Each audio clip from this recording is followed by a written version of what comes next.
नमो नमः भवतां सर्वेषां हार्दिकं स्वागतम आप सभी का संस्कृत सोपानम में फिर से बहुत बहुत स्वागत है। आशा करता हूँ कि आप सब कुशल हैं, खुश हैं। मैं भी एकदम बढ़िया हूँ। और हमारी सदाचार से संस्कृतम सीरीज में आज ये 8वां श्लोका है जिसको हम देखेंगे। तो श्लोका क्या कहता है, किस विषय पे बात करता है और संस्कृत भाषा में हम क्या समझ सकते हैं, उससे हम क्या सीख सकते हैं, इन सभी बातों को देखेंगे आज के वीडियो में। बिना किसी देरी के आज के वीडियो की शुरुआत करता हूँ जी। तो जैसा आप देख सकते हैं कि आज का हमारे श्लोक का विषय है, प्रमुख विषय है अघमर्षणम। तो अघमर्षणम ये क्या क्रिया होती है, ये क्या विषय है, इस पे तो हम जब व्याख्या करेंगे तब और बात करेंगे। अभी श्लोक को कहते कैसे हैं एक बार मैं बोल के बता देता हूँ। अथाघमर्षणम कुर्यात् प्राणापान निरोधतः मनःपूर्णे समाधाय मग्न कुंभो यथार्णवे। ठीक है, तो आज का हमारा श्लोका ये है और ये मैंने उसी श्लोका का संधि विच्छेद ये करके उसको लिख दिया है। तो आप जैसे देख सकते हैं यहाँ पे एक दीर्घ संधि देखने को मिल रही है, अथाघमर्षणम। तो जो हमारे शब्द हैं वो हैं अथ और अघमर्षणम। तो अथ और अघ इन दोनों के बीच में दीर्घ आकार की दीर्घ संधि हो रही है, अथाघमर्षणम। ठीक है, और यही दीर्घ संधि आप यहाँ भी देख सकते हैं प्राण और अपान इन दो पदा के बीच में।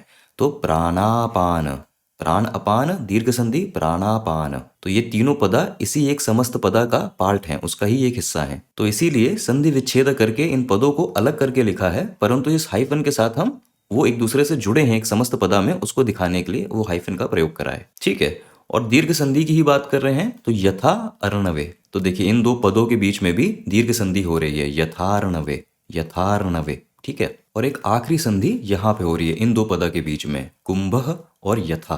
तो यहाँ पे एक उकार उत्व संधि है जिसके कारण ये जो विसर्ग है इसके स्थान पे ओ ये हो जा रहा है। ठीक है, और ये सारे ही संधि के नियम और सारे जो जितने भी शब्द हैं श्लोका के उनकी पूर्णता व्याख्या कि अगर नाम पदा हैं तो किस प्रकार के नाम पदा हैं, अगर क्रिया पदा हैं तो किस प्रकार के क्रिया पदा हैं। तो ये जो पूरी व्याख्या है हर पदा की श्लोका के, ये सारी जानकारी आपको हमेशा की तरह जो पीडीएफ शीट है उसमें मिल जाएगी। तो वीडियो के नीचे दिए डिस्क्रिप्शन बॉक्स में इस पीडीएफ शीट की लिंक है, आप वहां से इस पीडीएफ शीट को अवश्य डाउनलोड कर लीजिए। आपके स्वयं अभ्यास के लिए ये लाभदायक मालूम होगी।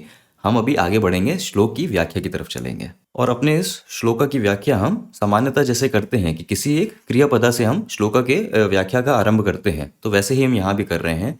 कुर्यात ये हमारा क्रियापदा है, मुख्य क्रियापदा। और कुर्यात का अर्थ होता है किसी कार्य को करना चाहिए, तो उस भाव में करना चाहिए, वन मस्ट डू। और ये क्रियापदा आया है क्री धातु से। क्री धातु का अर्थ पता ही है कि करना, उस संदर्भ में इसका अर्थ होता है। और यहाँ पे जो रूप है वो है विधिलिंग लकार, प्रथमा पुरुष और एक वचनम। तो देखिए प्रथमा पुरुष और एक वचनम, तो ये तो जब भी हम किसी क्रिया को किसी एक जनरल भाव में जब हम करते हैं कि किसी भी एक व्यक्ति को ये कार्य करना चाहिए, तो जब हम उसे एक जनरल सेंस में एक सामान्य रूप में हम दिखाते हैं तो प्रथमा पुरुष एक वचनम। और विधिलिंग लकार का प्रयोग होता ही है कि जब हमें थोड़ा सा एम्फेसिस डालना होता है कि जो भी क्रिया है उसको करना चाहिए, तो उस भाव में। ठीक है, तो क्री धातु का इस रूप में ये पदा बनता है कुर्यात, जिसका अर्थ है कि कोई एक कार्य है जिसको करना चाहिए, वन मस्ट डू। तो उस अर्थ से हम व्याख्या की शुरुआत कर रहे हैं। और अब एक प्रश्न बनता है कि किम कुर्यात, क्या करना चाहिए। और हमें उत्तर मिलता है अघमर्षणम कुर्यात। अघमर्षणम जिसका अर्थ होता है कि पाप शोधन। पाप शोधन से आप अर्थ समझ सकते हैं कि प्रायश्चित, तो प्रायश्चित करना चाहिए। और ये जो समस्त पदा है अघमर्षणम, तो ये आया है इन दो पदा से। अघ जिसका अर्थ होता है पाप, पाप या जो इंग्लिश में हम कहते हैं सिंस, तो सिंस या पाप उसका अर्थ होता है अघ। और मर्षण, तो मर्षण का अर्थ होता है शोधन, शोधन करना। क्योंकि देखिए ये जो पदा है मर्षणा, तो ये आया है मृष धातु से। और मृष धातु इसके कई प्रयोग हैं। इसका प्रयोग होता है टू बियर की सहना, सहना सहन करना, या फिर टू टॉलरेट भोगना। तो उसी भाव में एक अर्थ ये भी होता है मृष धातु का कि शोधना, कि उसका शोधन करना। ठीक है, और ये दोनों पदा एक समास, एक समस्त पदा में जुड़े हैं। विग्रह वाक्य इसका क्या बन सकता है, तो अघानाम मर्षण इति अघमर्षण, कि पापों का शोधन, पापों का शोधन अघानाम मर्षण इति अघमर्षण। तो इस विग्रह वाक्य से हम इस समस्त पदा को, इस समास को समझ सकते हैं। तो जब हम इन दोनों को समास में जोड़ेंगे तो ये अपने प्रातिपदिका के रूप में जुड़ेंगे। अघ जुड़ेगा मर्षणा से, तो हमारा समस्त पदा बन जाएगा अघमर्षण। और अब मैं कहना चाहता हूं कि इसको करना चाहिए, तो ये कर्म है इस क्रिया का कि अघमर्षण को करना चाहिए।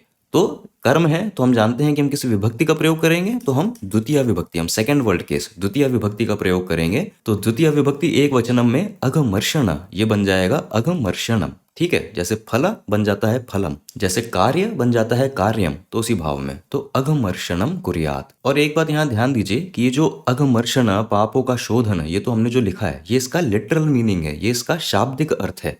परंतु ये अघमर्षण ये एक क्रिया होती है, ये वैदिक समय से चली आ रही एक क्रिया है। तो इस क्रिया को करने का उद्देश्य क्या होता है, उसका एक स्पिरिचुअल बेनिफिट क्या होता है, एक आध्यात्मिक लाभ क्या होता है, तो उस विषय पे हम इस व्याख्या के अंत में बात करेंगे। तो फिर इस अघमर्षण को हम और अच्छे से समझ पाएंगे। परंतु अभी चलिए श्लोक की व्याख्या पे ध्यान देते हैं। और अब एक सवाल आता है कि कस्मात कुर्यात, कि किससे करना चाहिए, किसके द्वारा करना चाहिए। और हमें उत्तर मिलता है प्राणापान निरोधतः, जिसका अर्थ है कि श्वास के संयम से, श्वास के संयम, इस पूरी क्रिया को एक नाम दिया जाता है प्राणायाम।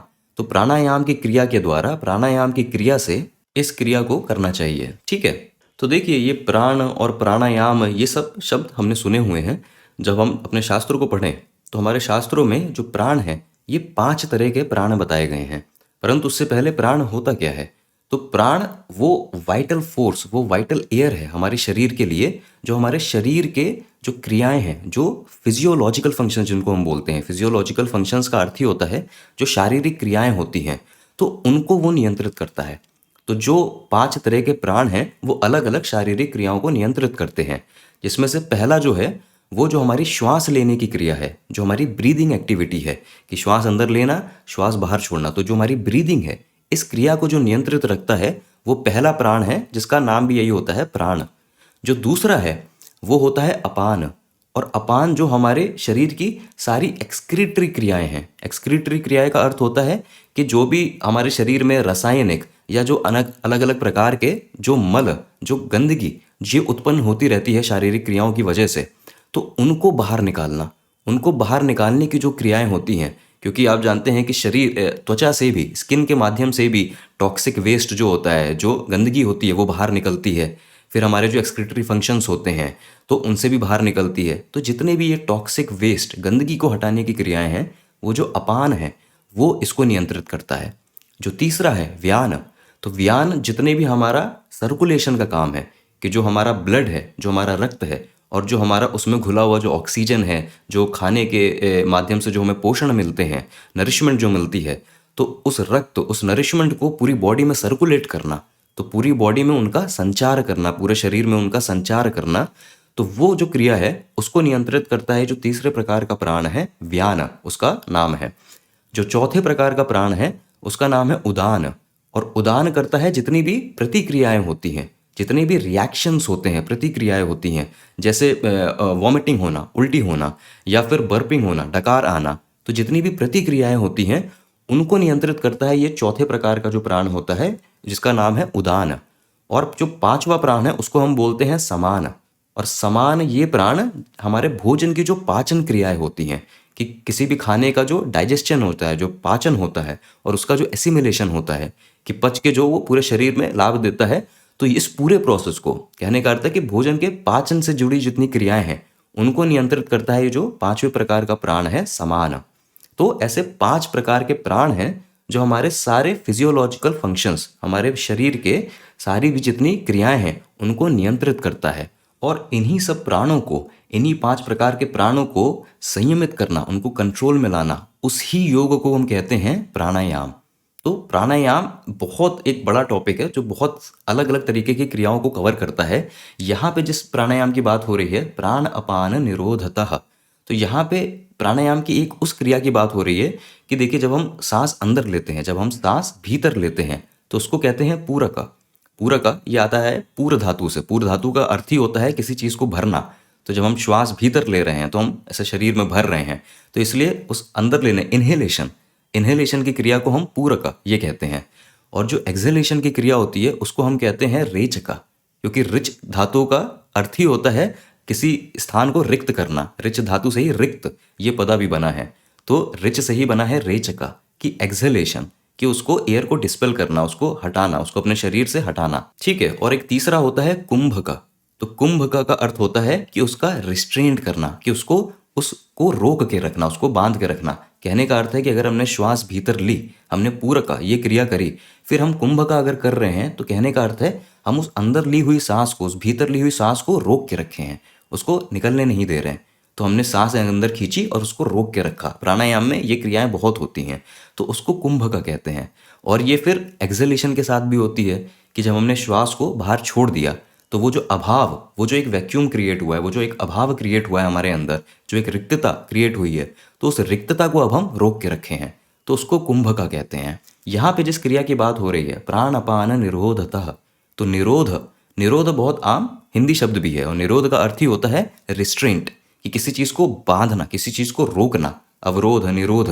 तो यहाँ पे प्राण अपान निरोधता से अर्थ ही है इस क्रिया का कि श्वास को अंदर लिया, उसको रोक के रखा, श्वास को बाहर छोड़ा और उस रिक्तता को रोक के रखा। तो उस कुंभका की क्रिया को यहाँ पे बताया जा रहा है इस अर्थ से, प्राण अपान निरोधतः। तभी मैंने इसके अर्थ में लिखा है कि श्वास के संयम से, श्वास के संयम से, श्वास के नियंत्रण से अगमर्षणम कुर्यात्।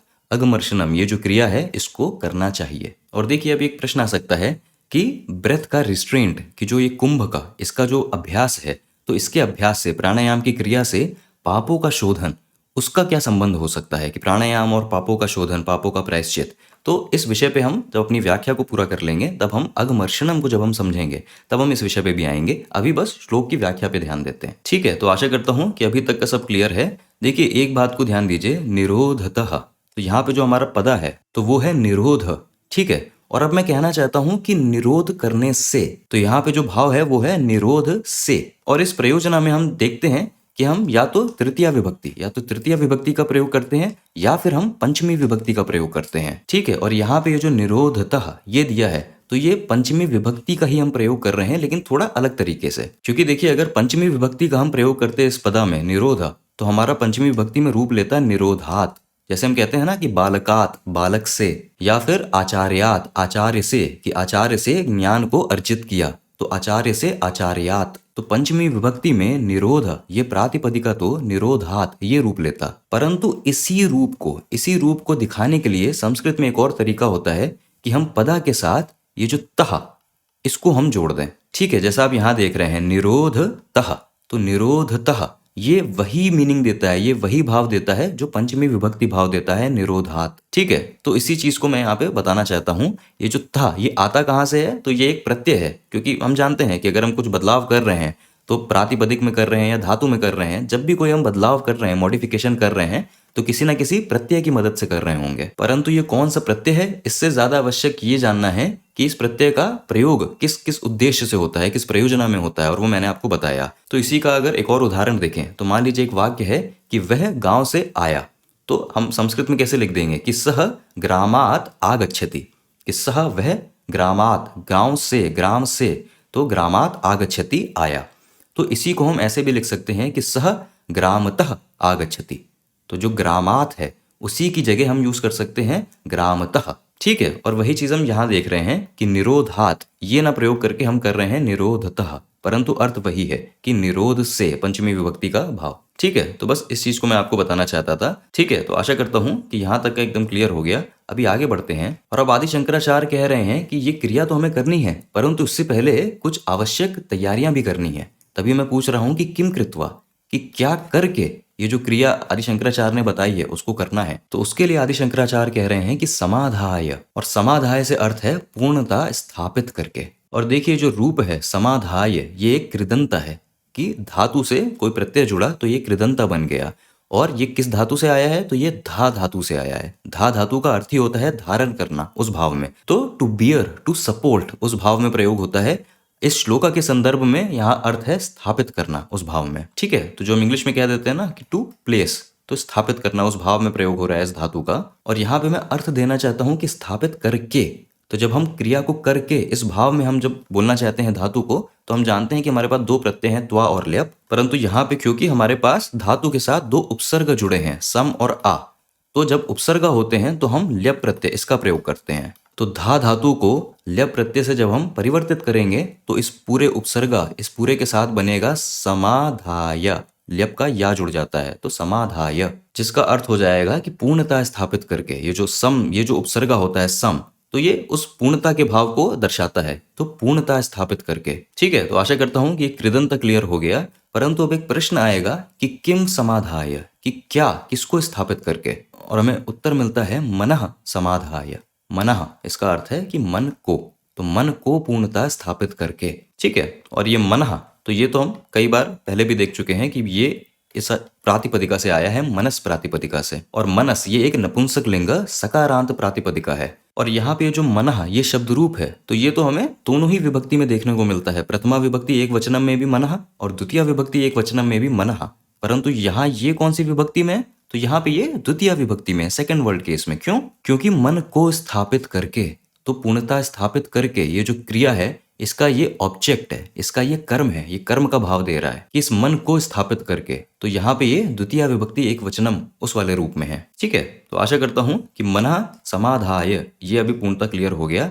आगे बढ़ेंगे। अब एक और प्रश्न होता है कि कस्मिन, कि इस मन को किसमें, किस चीज में स्थापित करके। कहने का अर्थ है कि कुत्र, कहाँ स्थापित करके इस मन को। और हमें उत्तर मिलता है कि मनः पूर्णे समाधाय। पूर्णे, तो यहाँ पे प्रातिपदिका जो है पूर्ण, इसका अर्थ तो जो हम हिंदी में प्रयोग करते हैं वो होता है कि कोई चीज जो फुल होती है, कोई चीज अगर फुल है, कंप्लीट है, तो उसको हम पूर्ण कहते हैं। परंतु इस पूर्ण से अर्थ है परम सत्य और ईश्वर। तो ये पूर्ण यहाँ पे वो जो एक एब्सोल्यूट ट्रुथ है, वो जो एक परम सत्य है, या फिर अगर आप इसको उस भाव से जोड़ना चाहें कि वो जो ईश्वर है, तो आप ईश्वर या परम सत्य, उससे आप इस पूर्ण को समझिए। और मैं कहना चाहता हूं कि इस पूर्ण में, कि उस परम सत्ता में, उस ईश्वर में अपने मन को पूर्णता स्थापित करके, तो पूर्ण में इस प्रयोजना में मैं सप्तमी विभक्ति का प्रयोग करूंगा। ये पूर्ण, ये बदल के हो जाएगा पूर्णे, ठीक है, जो आप यहाँ देख रहे हैं, मनः पूर्णे समाधाय। ठीक है, आशा करता हूं कि अभी तक पूरा क्लियर हो गया। और देखिए, जो आदि शंकराचार्य ने यहाँ पे ये बात करी कि अपने मन को परम सत्य में, ईश्वर में पूर्णता स्थापित करके, तो इसी को उन्होंने एक बहुत ही सुंदर उदाहरण के साथ, एक बहुत ही सुंदर उपमा, उसके कंपैरिजन के साथ उन्होंने दिखाया है। और देखिए, तभी मैं प्रश्न कर रहा हूं कि कथम, कथम समाधाय, कि किस तरीके से मन को ईश्वर में, उस परम सत्य में स्थापित करना है। तो उसके लिए आदि शंकराचार्य कहते हैं कि यथा अर्णवे मग्न कुंभः। तो देखिए, यथा ये हमारा एक अव्यय है, ये इनडिक्लाइनेबल अव्यय है, जिसका अर्थ होता है जैसा। कहने का अर्थ है कि येन प्रकारेण इति यथा, कि जिस तरीके से, जिस प्रकार से। और अर्णवे, तो ये आया है अर्णव इस प्रातिपदिका से। अर्णव का अर्थ होता है सी, सागर, ठीक है। और अर्णवे, तो यही उसका सप्तमी विभक्ति का रूप है कि सागर में, तो उस भाव में। और मग्न कुंभ, तो कुंभ, कुंभ से अर्थ होता है कि जो हम कह देते हैं घड़ा, घड़ा या लोटा, उस अर्थ में आप समझ सकते हैं कुंभ को। और मग्न, तो मग्न, हम किसी चीज को मग्न तब कहते हैं जब कोई चीज किसी अन्य चीज में पूर्णता विलीन है, उसमें पूर्णता इमर्स्ड है, ठीक है। तो ये पूरा वाक्य यथा अर्णवे मग्न कुंभ, ये कह रहा है कि जल में डूबे हुए घड़े की तरह। और इससे आदि शंकराचार्य कह रहे हैं कि जिस तरीके से जब एक लोटा, एक घड़े को हम जल में पूर्णतः डुबो देते हैं, तो उस लोटे, उस घड़े के भीतर भी जल है, उसके बाहर भी जल है, तो पूर्णतः वो व्याप्त है जल से। तो अगर उसी स्थिति में वैसे ही हम अपने मन को उस परम सत्ता में, जो ईश्वर में स्थापित कर पाए, तो मन को उस तरह पूर्णता स्थापित करने के बाद अघमर्षणम कुर्यात, कि उस क्रिया को, उस पश्चाताप की क्रिया को करना चाहिए। तो यहाँ पे इसी समाधि भाव को इस उपमा के साथ उसको बेहतर समझाया गया है, ठीक है। आशा करता हूँ कि ये पूरा क्लियर हो गया। अब एक बार अन्वय अनुवाद के साथ इसको भी देख लेते हैं। और देखिए, श्लोका में सर्वप्रथम ये जो पदा है अथ, तो अथ ये एक अव्यय होता है। और अथ इसका अर्थ होता है कि जो हम कहते हैं ना इंग्लिश में कि एंड नाउ, तो हिंदी में जब हम कहते हैं कि और अब, कि और अब इसको देखते हैं, और अब ये कार्य करते हैं, तो उस भाव में अथा इसका प्रयोग करा जाता है संस्कृत में। और ये इसलिए भी यहाँ प्रयोग करा गया है क्योंकि आदि शंकराचार्य ने इस श्लोक से पहले स्नानम, उस क्रिया को, उस क्रिया के संदर्भ में उन्होंने बात की थी। तो उसी स्नानम की क्रिया को आगे बढ़ाते हुए वो कह रहे हैं कि और अब यथा मग्न कुंभ अर्णवे, कि और अब जल में डूबे हुए घड़े की तरह मनः पूर्णे समाधाय, मन को पूर्ण, और पूर्ण से यहाँ अर्थ है कि उस परम सत्य में, उस एब्सोल्यूट रियलिटी में, समाधाय पूर्णता स्थापित करके, प्राण अपान निरोधतः। और निरोध, निरोध का अर्थ होता है कि निरोध करना मतलब बाधित करना, रोकना, रिस्ट्रेंट, कि यदि श्वास को भीतर हमने लिया है तो अंतर कुंभ का, कि भीतर उसको रोके रखना, और यदि हमने श्वास को बाहर छोड़ा है तो बाह्य कुंभ का, कि जो अभाव एक उत्पन्न हुआ है श्वास को बाहर छोड़ने से, तो उस अभाव को बना के रखना, उसको रिस्ट्रेंट रखना, ठीक है। तो मन को परम सत्य में पूर्णता स्थापित करके प्राणायाम की इस क्रिया से अघमर्षणम, अघमर्षणम से अर्थ है यहाँ पे कि जो पापों तथा उनसे उत्पन्न जो भी नकारात्मक प्रभाव हैं, तो उन सभी का मर्षणम, उन सभी का शोधन कुर्यात, कुर्यात से अर्थ है करना चाहिए। कहने का अर्थ है कि अपने पापों का प्रायश्चित करना चाहिए इस क्रिया के माध्यम से। तो ये पूरा अर्थ था इस श्लोका का। देखिए, हमारे जीवन में जो भी हमारे मानसिक विचार होते हैं, जो भी हमारे मेंटल थॉट्स होते हैं, और फिर उन्हीं विचारों से जो भी हम भौतिक क्रियाएं करते हैं, जो भी भौतिक कर्म करते हैं, फिजिकल एक्शंस करते हैं, तो हमारे विचार और हमारे कर्म, इनसे कुछ ना कुछ प्रभाव उत्पन्न होता है, कुछ ना कुछ इंप्रेशन जनरेट होता है। और यदि ये जो हमारे विचार हैं और जो हमारे कर्म हैं, यदि ये अनुचित हैं या अनैतिक हैं, मतलब कहने का अर्थ है कि रॉन्ग एक्शंस, रॉन्ग थॉट्स, दुर्विचार, दुर्व्यवहार, कहने का अर्थ है कि यदि वो नकारात्मक स्वभाव के हैं, नेगेटिव टेंडेंसीज के हैं, तो जो उनसे प्रभाव उत्पन्न होगा वो भी नकारात्मक होगा। और ऐसा हम महसूस करते हैं अपने ऊपर कि जब हम कभी गुस्से में आके कुछ किसी को बहुत कटु बोल देते हैं, तो उसके बाद हमें स्वयं पछतावा होता है, गिल्ट होता है। और यदि जाने अनजाने में हम किसी के साथ कुछ ऐसा गलत कर जाते हैं जिसके कारण उसकी बहुत हानि हो जाती है, तो उसका भी हमें बहुत गिल्ट रह जाता है, उसका भी बहुत पछतावा हमें रह जाता है। और वही पछतावा आगे जाके और बड़ा रूप लेता है कि हम सेल्फ को हेट करने लगते हैं, हम स्वयं की निंदा करने लगते हैं, स्वयं से घृणा करने लगते हैं, सेल्फ लोदिंग। तो वो जो सब ट्रैप्स होते हैं, तो हम उस गर्त में गिरते चले जाते हैं। तो हर नकारात्मक विचार का या कर्म का कोई ना कोई नकारात्मक प्रभाव होता ही है, हम पे पड़ता ही है। तो उन नकारात्मक प्रभावों को, जो भी हमने पाप किए हैं जाने अनजाने में, तो उनके नकारात्मक प्रभाव को हटाने के लिए जो ये क्रिया होती है अघमर्षणम, तो इस क्रिया को बताया गया है। अब ये जो क्रिया है, ये तो वैदिक समय की क्रिया है। तो अगर इस क्रिया की विधि को आप पूछें, तो इस क्रिया की विधि कुछ ऐसी है कि हम दाहिने हाथ में जल लेते हैं और फिर हम दाहिनी नासिका से उसमें श्वास छोड़ते हैं। और जब हम श्वास उसमें छोड़ रहे हैं, तब हम जो भी हमारे पाप हैं और उनसे उत्पन्न जो भी नकारात्मक प्रभाव हैं, तो उनको हम ध्यान रखते हैं। तो जाने अनजाने हुए पापों को और उनके प्रभाव को ध्यान देते हुए श्वास छोड़ने के बाद हम इस जल को अपने बाईं ओर फेंक देते हैं, उस तरफ देखते नहीं हैं। और ये तो विधि है इस क्रिया की। परंतु किसी भी क्रिया की विधि से ज़्यादा महत्व रखता है कि उस क्रिया का प्रयोजना क्या है। और हमारे लिए ये प्रयोजना बहुत ज़रूरी है, क्योंकि ये विधि बहुत समय पहले की बनाई गई है। जिन ऋषि ने बनाई, वो हमसे ज्ञान और विज्ञान हर स्तर में हमसे बहुत ऊपर पर थे, बहुत ऊंचे थे। तो ये विधि क्यों ऐसी ही क्यों है कि दाहिनी नासिका से ही क्यों श्वास छोड़नी है, इस पे हमें इतना विचार नहीं करना चाहिए। अगर आपको बहुत इस विषय में जानना है, तो विशेषता आप इसी के बारे में पढ़िए, हमारे शास्त्रों में क्या लिखा है।